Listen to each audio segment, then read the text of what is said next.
नाज़रीन, रेती जी अहम ख़बर आहे अवां सां शेयर कयूं पिया।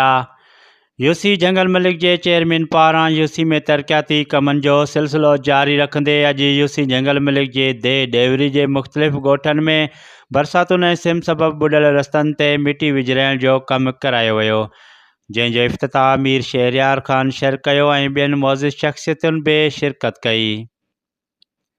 अमीर बख्श उमरो जी रिपोर्ट मुताबिक़ रेती लॻ यूसी जंगल मलिक जे चेयरमैन हबीबुल्ला भुट्टो पारां यूसी में तरक़ियाती कमनि जो सिलसिलो जारी रखंदे अॼु यूसी जंगल मलिक जे डेवरी में ॻोठ अब्दुल सत्तार रिंद ॻोठ डेवरी ऐं ॿियनि ॻोठनि में बरसातुनि ऐं सिम सबबि ॿुॾल रस्तनि ते मिटी विझराइण जो कमु करायो वियो,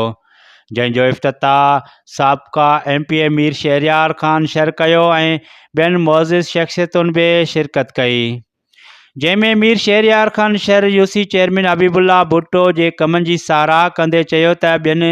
यूसीनि खां वधीक बहितर कम यूसी जंगल मलिक में थी रहिया आहिनि, जेके यूसी चेयरमैन हबीबुल्ला भुट्टो तरफ़ां कया पिया वञनि, ऐं हुन वधीक चयो त ॿिनि यूसीनि जे चेयरमैननि मां बि पुरुमीद आहियूं त हू बि हबीबुल्ला भुट्टो खे ॾिसी पंहिंजी यूसीनि में तरक़ियाती कमु कराईंदा।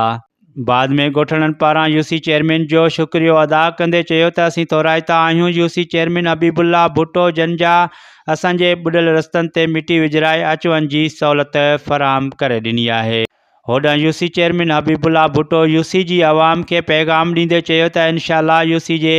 हर ॻोठ में अवाम जी सहूलियत ख़ातिर बहितर खां बहितर कमु कराईंदासीं।